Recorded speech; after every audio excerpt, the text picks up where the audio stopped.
Pabrik modern dengan mesin-mesin raksasa yang bekerja tanpa henti, robot-robot yang bergerak presisi, jalur produksi yang tak pernah berhenti, dan ribuan barang yang selesai hanya dalam waktu hitungan menit.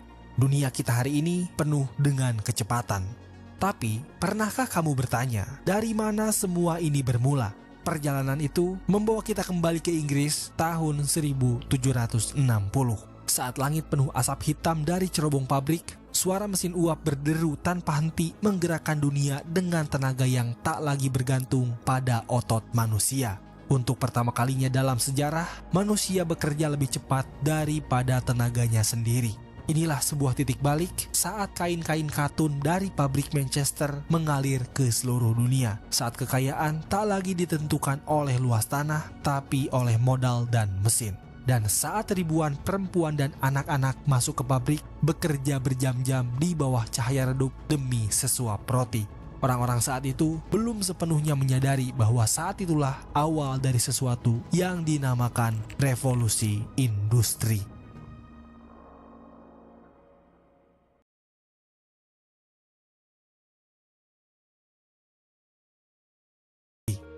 Dampak revolusi industri itu sangat luar biasa. Di Inggris, mesin bertenaga uap menurunkan biaya produksi, meningkatkan keuntungan, dan membuat barang-barang massal menjadi lebih murah dari sebelumnya.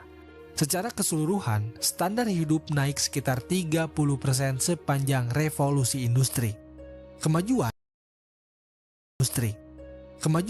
itu selalu punya harga. Tenaga kerja murah menjadi bahan bakar utama pabrik-pabrik baru. Antara tahun 1800 hingga 1850, 20 hingga 50% pekerja tambang adalah anak-anak. Beberapa bahkan mulai bekerja sejak usia 8 tahun. Mereka bekerja 12 jam sehari, menerima upah rendah, dan hidup tanpa pendidikan. Bahkan banyak dari mereka tidak pernah melihat masa dewasa. Ya, artinya mereka tewas di usia muda.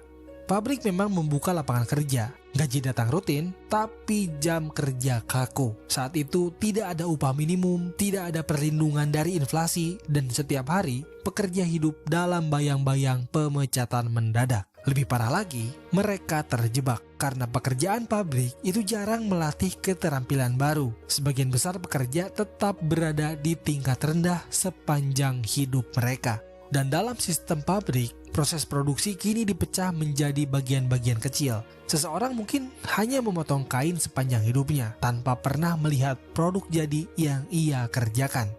Bagi mereka yang bermimpi membuka usaha sendiri, mesin membuat itu hampir mustahil karena butuh modal besar untuk membeli teknologi baru demi bersaing dalam pasar yang semakin brutal. Seiring waktu, ide-ide baru, teknologi, industri, dan pertanian mulai menyebar, namun tidak semua negara bergerak dengan kecepatan yang sama.